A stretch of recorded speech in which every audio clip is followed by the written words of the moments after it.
Mawhaflai atu, kua o Westa Pavihi, hane he do tolo do walatala tu tupu ke lata ia mui pūli he pōnei. Whakamua, kua liu whakataka ue seau e do moko ke kai e do a kau koe hoi. Ue seau e moko nei ne ta mai ke motu he ahawhlai lia kua male, mai he matakau manaki whenua Land Care Research.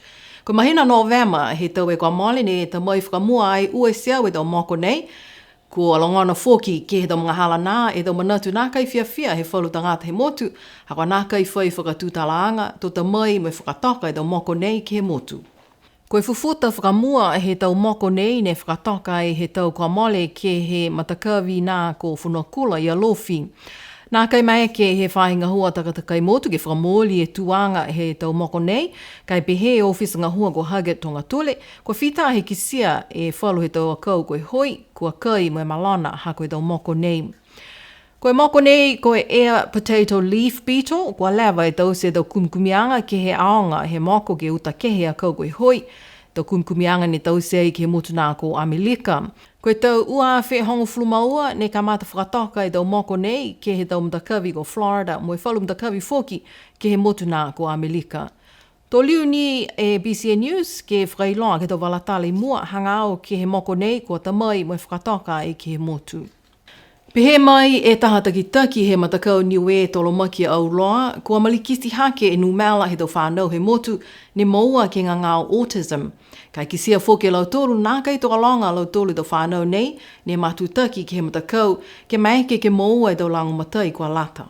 Pehe mai a Angela Tuhipa, ko iloi lau tolu toko hongo fulma tolu e tau whanau ne maua he ngā ngāo nei, mai he tau hokotaki he tau pulotu e ke kāwhuni a hi mai ke he tau e kua mole. Toko ua fuluma walu e tau mga whaoa ni poto ia ke tau kumikumianga ia, mo i whakamoli he tau e ke kāwhu e toko hong fuluma tolu tau whanau ne maua he ngā autism. Pehe a Angela Tuhipa, manako a lau tolu ke matuta ke tau matua he tau whanau nei ke he matakau tolo maki au loa, ke maua tahalango matai kua lata mai tau whanau. Pese ni he fō e tau whakahauranga nei, kai he hai ai e taha matakau tose he whalu tau mamatua, kua manako ke lango matai ke whakailoa, mo e whakaako e tau tangata ke he ngangau nei koe autism. Mahui inga lahi e tau whakahauranga nei ke Angela Tuhipa, ha koe toko tolu e whanau hana, mo e hana toko ua ko Richard ne maua he ngangau nei. Koe hana manako ke whakatū foki e taha matakau ke lata ni mo e tau whanga ngangau tunga e autism, attention deficit disorder, moe obsessive compulsive disorder. Ko manako e ke kāwho pulotu Sir Colin Tukuitonga ke whakau e ke te tangata he motu, ne ko talia ke kau whalataha ke kumikumianga mahuinga, hangau ia ke tuanga he tau malolo sino, moe vevela he tau kaina no nofo. Kai manako ia ke whakamawhana ke lau tolu, ke whakahautoka mai, moe matutaki ke tau kumikumianga, ha kua seisei tua e ke whakaosi. Toko longa ne kua talia ke huhu mai ke he kumikumianga si kua hiki tau manatu si whia liu ke mautu mau. Pehe hako ore whakamare, whakamawhana atu. No nofu mai la he kumikumianga ia tau tolu. Haka toko longa lahi ka liliu mai ki kua ai matu taki, to ai maupaopo mi taki tau seanga tau tolu. Siku mneia ne keo ke whakamawhana, ore whakamare atu, tuku atu manatu whawelahi ke mtulu osi, ke whakamare ke mautu maula he kumikumianga ia tau tolu. Mōri sina ka whaiwhekau mawhisi, bo ke heke de hiki de tuanga he kaina mama sinai.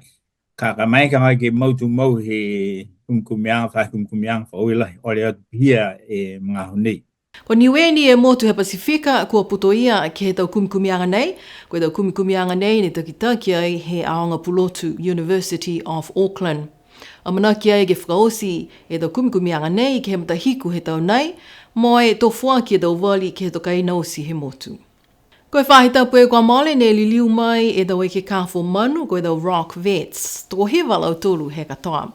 Tūtala e takitaki he matakau ko Linda McCallum ki a BCA News he aho tulotu e kua mole. Pehea ia koe anong fulmalima e tau manu kuli mo e tau pusi ne pilitome lau tolu he whanonga nei.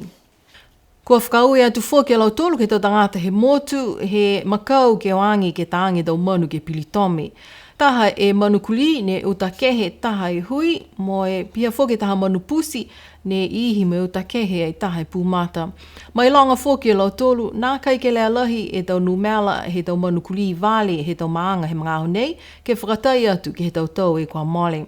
Koe tau ke hongo fulumataha aki, a nei tali mai he kamata e tau whakaholoanga Rock Vets ni a hiahi mai ke motu. A manaki a lau tolu ke liliu mai he mahina Iulai, mai mahina Novema he tau nei. Taha e matakau mai he manaki whenua Land Care Research he mo te whahitau pue ko mole foki ke he tau se e tau kumkumianga ke he tau pi. Ngā hua lau tolu mai matakau mai he whahi ngā hua takataka i motu, ke tau se e tau kumkumianga ke i loa e tuanga he tau pi ke he motu, koe taha nei he tau mataka hua ke he tau invasive species he whahinga hua takataka i motu. Ko mai longa ai ke tau kumikumianga, koe tau pi nei ne tamai ke he tau motu e Pasifika, mai he tau atu motu Europa, Australia mo Asia ke he tau wakatonga ni ovi koi he waha ia. Koe hingoa whakaperitania, koe paper wasp, mo e nākai mitaki e whanga pi nei, he whakai e tau moko i kiki ne mahuinga ke he tau takataka i motu. Mua atu foki e mania mo e mamahi ka ngangau he pi nei. Ka osi e tau kumikumianga nei kua manaki ke whaitau seanga ke tukutuku hifo e tau numela he tau pi nei ke he motu.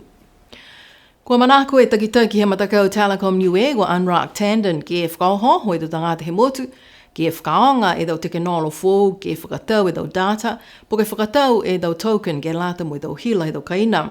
Pehea ia, kua whakatū paua ki e tau whakaholoanga nei, ke he website mo e app ha Telecom Niue, ke whakamuka ke tau puhala whakatau he tau tangata. Pehe Unrock Tandon, muka lahi ke watu ke he website po ke app ke aua o atu tūmau ki alofi ke he ofisa, ka mai ke whakatau online. Pehea ia, kua mawhisi lahi e tau hikianga he tau tekenolo fōu he lalolangi e waha nei, kua mena ia kua lata ke whakaonga mo e whakamahani ke he tau whakaholoanga fōu nei, ke whakamuka e tau ngahua. Mai ke watu ke huhu ke he ofisa ngahua ha Telecom Niue i loto alofi ke lata mo e tau whakaholoanga nei. Koe whāhita pue kua mole ne vilia e ko misi fōu he matakau ne te polo he motu mauni e tau takitaki o Carol Edwards e Pelesteni mo he hakai Pelesteni ko lofa misa kula sea. Koe ko misi fōu koe tohi kupu ko Adora misi Kea, tohi tupe Angela Tuhipa, ko misi ngahua Sauce Jackson, Margaret Siosi Kefu mo Osilina kula sea. Kua whailoa ai ke he whawhanga pepa e he matakau e tau hingoa halau tōlu he komisi fōu mo e manako e matakau hanina ke e whakaholo ki mua e tau whakaholoanga ke lata mo e wheua ne te polo he motu. Ka mata he mahina ka hau e tau wheua ne te polo ko e whakaholoanga ko e whingo kulasea Ioane Rising Stars Tournament ko a manaki ke whakahoko e au whaiumu a hongo fuluma fitu e mahina me. Koe tau whakaholoanga ne te polo nei ke lata mo i tau whanau he tau wahanga 5 mai ono mai he aonga tau whanau i kiki, sipihia mo i tau whanau he wahanga 7 mai 8 he aonga tukolunga. Kua whakau e atu fōki e Pelesteni o Carol Edwards ke lau tolu he ko misi tuai, ke tau ngahua he whātau e Guamale ko lau tolu ia ko Nisi Marie Jackson, Ioane, Sydney Louis, Shanta Hekau, Melissa Douglas, Eni Tohavaka mo Lili Okalani lau fōli.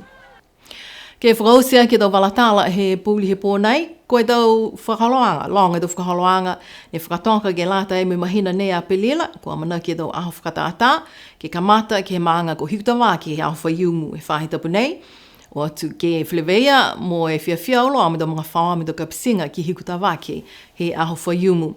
Nā kai whakahoko e aho sipote he aonga tukolonga pungipungi, kai whakatolo maki ke he aho lotu, aho tolu ngofulu e mahina nei, kua mana ki whoki e tau aonga ke o kioki, ua e whahitapu, ka mātai he aho hongfuluma whā ke aho uafuluma 5 he mahina nei. Koe aho whakahiku he tau whakaholoanga sipote he aonga tukolonga, kua whakatolo maki ke he aho tolu ngofulu he mahina nei ha apelila. Mai longa kua whita e tau whetoko he ka mate he mahina kua mole, ka kua whakaholo atu ke he whahitapu whakamua he term ke uaki e aho whakahiku. Nā kai whakahoko he aho lotu o pokea pongi tunga ne whakatoka ki ai whakamua. Sipihia tau tolo tau walatala tutupu ke lata ia me pūli he pōnei. Matutaki mai he pōtulato ke lata ia me tau walatala tutupu whakaperitania mo ana makapelu li. Ka mawehe atu, unui ne pō, nona whaa.